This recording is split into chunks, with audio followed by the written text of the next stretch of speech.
Magandang araw. Pag-uusapan natin Bruce Shushu Carrington versus Janriel Casimero. Niluluto na ng Kameda Promotions. At kahinaan ni Carrington sa bodega, target ni Alas. Mainit na usap-usapan ngayon sa boxing community ang mabilis na pag-akyat ni Janriel Cuadro-Alas Casimero sa number 10 spot ng WBC Featherweight Rankings. Mga ilang araw lang kasi ang nakalipas ay muli na namang itinulak ng WBC ang kanyang pangalan pataas sa kanilang rankings. Timing naman ito dahil sa ngayon ay walang nakatakdang laban si Bruce Shushu Carrington, ang kasalukuyang WBC Featherweight Champion. Dahil nasa top 10 ranking na si Casimero sa WBC Featherweight, kwalipikado na siya na makalaban ni Bruce Shushu Carrington na kanyang voluntary defense. Dahil sa mabilis na pag-angat ni Casimero mula number 11 papuntang number 10, official at formal na siyang kwalipikado na hamunin at piliin ng kampeon nang walang anumang legal na balakid mula sa WBC. Kaya pwede ng diretsong title shot si Cuadro-Alas kontra Bruce Shushu Carrington. Magiging daan ito para sa katuparan ng pangarap ni Cuadro-Alas na maging 4 Division World Champion nang hindi na kailangan dumaan sa matagal na eliminator fights, lalo pa at 37 years old na siya. Ang pag-angat ni Casimero na ito ay tinitignan na kilos ng Kameda Promotions. Mukhang dinaskartehan ni Koki Kameda ang mabilis na pag-aayos at pagpapakyat ng rankings ni Casimero bago maglabas ng formal na anunsyo ukol sa kanilang laban. Nakikitang malaki naman ang pag-asa ni Casimero na masungkit ang titulo kontra Bruce Carrington. Napansin kasi sa naging huling laban ni Carrington laban kay Rene Palacios na bumagsak ito na pagpapatunay na mahina ang kanyang panga at depensa kapag tinamaan ng seryosong suntok. At marami pa nga ang nagsasabi na kung mas inagaan lang sana ni Palacios ang kanyang pag-atake ay baka natalo pa niya si Carrington. Sa laban din na yon, kapansin-pansin din na bumagal at nasasaktan si Carrington kapag tinatamaan sa kanyang katawan. Kaya ito ay magiging bentahe para kay Cuadro-Alas dahil si Casimero ay isang explosive knockout artist. Hindi nagatubiling sumugod at kilalang brutal magpakawala ng mga hooks sa katawan at ulo mula round 1. Kung gagamitin ni Casimero ang kanyang signature na walang humpay na pag-atake sa katawan at pagpre-pressure sa kalaban mula simula ng laban, malaki ang tsansang manakaut niya si Carrington bago pa man makaporma ang kampiyon. Ngayong bakante ang schedule ng kampiyon at opisyal ng pasok sa top 10 si Cuadro-Alas. Isa na lang ang tanong ng lahat, kailan kaya ang pirmahan ng kontrata? Magandang araw. Janriel Casimero nagpahiwatig WBC belt ni Carrington ang target. Yo, WBC, you know the vibe. WBC coming up. Kasunod na ba ang title fight? Janriel Casimero nag-iwan ng pahiwatig matapos mag-post hawak ang WBC belt.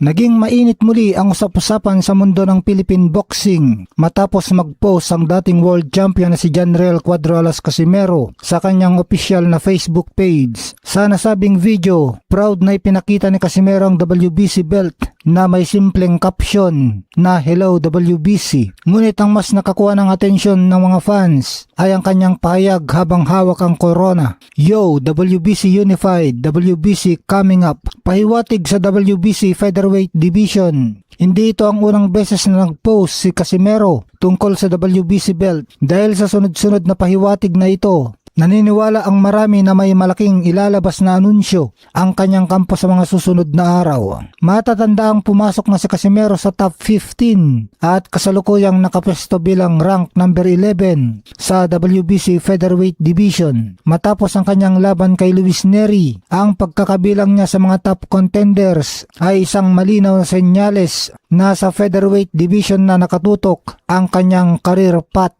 Posibleng matapat kay Bruce Carrington. Dahil nasa top 15 na si Casimero, legal at kwalipikado na siyang hamunin ang kasalukuyang WBC Featherweight Champion na si Bruce Carrington sa pamamagitan ng isang voluntary defense. Hindi rin problema ang usapin sa negosyo at pondo dahil kayang-kayang maglatag ng malaking offer ang promoter ni Casimero na si Kameda para mapapayag si Carrington na makipagpalitan ng mukha sa Pinoy fighter. Abangan ang susunod na akbang. Kasalukuyang naghihintay ang buong boxing community sa opisyal na kumpirmasyon kung sino ang susunod na mga kalaban ni Cuadro Alas. Ngunit sa mga huling galaw at pahiwatig na Casimero, tila malaki ang posibilidad na isang world title fight agad ang kanyang susunod na kakasahan. Magandang araw, muling nabuhayan ng pag-asa at pananabik ang mga boxing fans matapos paulit-ulit na mag-post ang dating multi-division world champion na si Janriel Casimero sa kanyang social media na suot ang prestiyosong WBC belt. Ang muling pagpapakita niyang ito ng berdeng sinturon ay nagdulot ng malaking ingay, lalo pat sa buong makulay na karera ni Casimero ay hindi pa siya kailanman nakahawak o nakapanalo ng opisyal na titulo mula sa World Boxing Council WBC. Kasabay ng payag ng kanyang kampo na may nilulutong laban, tila malinaw na ang tinutumbok ng kanyang radar ang makasungkit ng ginto sa featherweight 126 pounds division at mapunuan ng kulang sa kanyang collection. Dahil nakapesto si Casimero sa number 11 ranggo ng WBC sa bagong timbang na ito na opisyal na pasok sa top 15 contenders, mayroong malaking pinto na nagbubukas para sa isang mabilisan title shot. Ito ay sa pamamagitan ng voluntary defense ng kasalukuyang WBC featherweight champion na si Bruce Carrington. Bagamat karaniwang ginaganap sa Amerika ang mga laban ng kampiyon, hayagang inihayag ni Carrington sa mga nakaraang panayam na pangarap niyang makaranas na lumaban sa Japan. Una sanang target ng Amerikanong kampiyon ang monster ng boxing na si Naoya Inoue. Ngunit dahil abala pa ito sa pagdomina sa mas mababang timbang 122 pounds, si Casimero ang lumalabas na pinakaswak at pinakamaingay na alternatibo. Lalong naging mainit ang pangalan ni Casimero sa radar ng mga kampiyon dahil na rin sa kanyang pinakauling kaangangang tagumpay. Kakapanalo lang ng Pinoy boksingero kontra sa kilala, elite at top-rated fighter na si Luis Neri. Isang laban kung saan ipinamalas ni Casimero ang kanyang natatanging lakas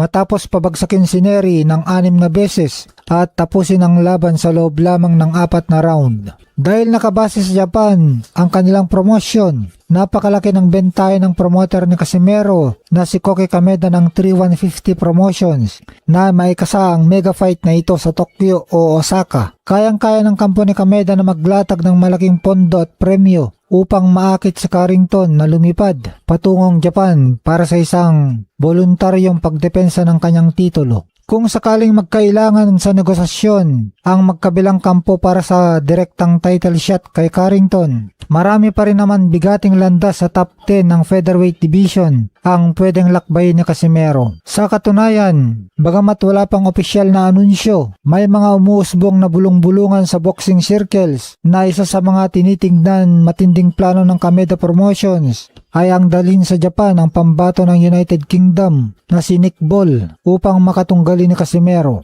Ang bentahe sa posibleng engkwentrong ito ay ang double option na makukuha ni Casimero dahil si Nick Ball ay kapwa top-rated contender sa dalawang pangunahing boxing bodies, ang WBC kung saan kampiyon si Bruce Carrington at WBA kung saan hari naman si Brandon Figueroa. Ang sinumang manalo sa laban na ito ay otomatikong magkakaroon ng gintong karapatan na humabol sa alinman sa dalawang federasyon. Ang ganitong uri ng bakbakan ay siguradong magsisilbing mabilis ang daan para kay Casimero upang pwersahin ang mga kasalukuyang kampiyon na harapin siya. Sa uli ang paulit-ulit at muling pagpaparinig ni Casimero gamit ang WBC belt ay hindi lang basta forma. Ito ay isang malinaw na pasilip sa isang planadong pagsakop sa featherweight division na posibleng yumanig muli sa mundo ng boxing sa Japan upang tuluyan ng makamit ang mailap na WBC title. Ayon sa ulat sa Boxing News 24, bukas si Bruce Carrington na harapin si Naoya Inoue sa Tokyo, Japan. Matagal na daw na pangarap ni Bruce Carrington na makatapak at makalaban sa Japan noong 2020 Tokyo Olympics pa lang, kung saan dapat siya mag-qualify, kaya naman naghahanap siya ngayon ng paraan. Ang kaso wala pang plano si Inoue na umakyat sa 126 pounds ngayon.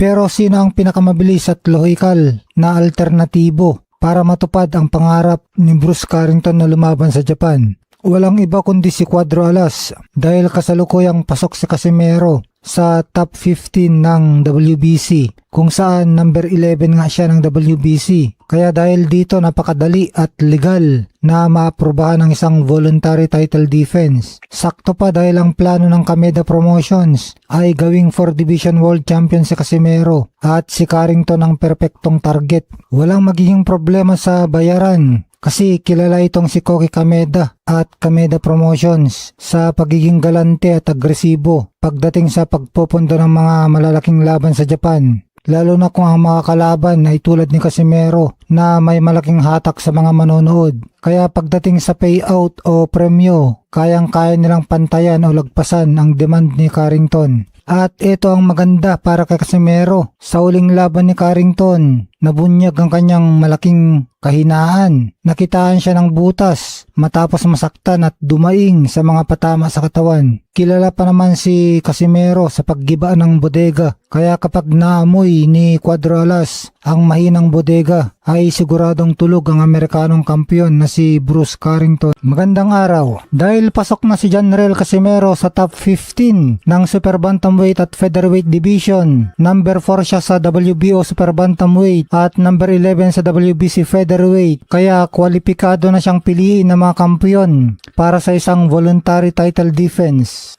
Kaya pwede siyang makasagupa ni Naoya Inoue na WBO Super Bantamweight Champion o ni Bruce Carrington na WBC Featherweight Champion na bakante pang schedule para sa isang voluntary fight bago matapos ang taon. Kaya posibleng makuha na ni Casimero ang pangarap niyang maging 4 Division World Champion. Samantala, kumpirmado na nakapili na si Casimero ng promotion na kanyang pipirmahan matapos siyang magdalawang isip sa pagitan ng MP Promotion at Kameda Promotion ay napagpasya ni Casimero na pumirma sa Kameda Promotion ng Japan na pag-aari ni Koki Kameda na inaasahan na magaganap sa susunod na linggo upang malaman na rin kung sino ang kanyang susunod na mga kalaban. Kaya exciting ito, siguradong malupit ang mga kalaban na sunod ni Casimero dahil balitang title eliminator daw ito ayon sa plano ni Kameda. Ito naman ang tingin natin na dahilan kung bakit mas pinili ni General Casimero ang Kameda Promotions kaysa MP Promotions. Ang pangunahing pangarap at pinakamalaking payday na hinahabol ni Casimero ay ang makasagupa ang Japanese superstar na si Naoya Inoue. Dahil nakabase sa Japan ang Kameda Promotion, mas madali para sa kanila makipagnegosasyon sa kampo ni Inoue o Hashi Promotions at sa Japan Boxing Commission JBC. Mas pamilyar ang mga Kameda sa takbo ng boxing sa Japan, kaya mas mabilis nilang naikakasa ang mga laban ni Casimero doon, gaya ng naging tagumpay niyang knockout victory laban kay Luis Neri sa Japan.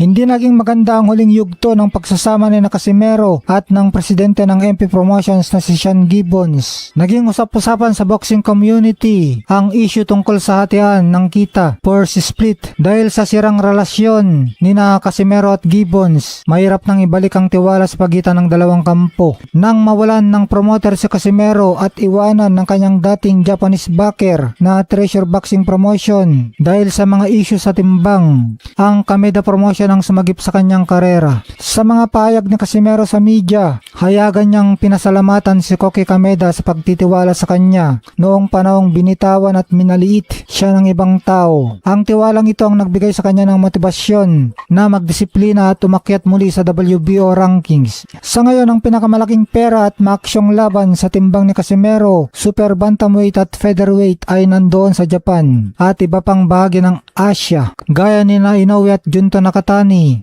habang ang lakas naman ng MP Promotions ay mas nakatutok sa merkado sa Amerika at mga laban doon.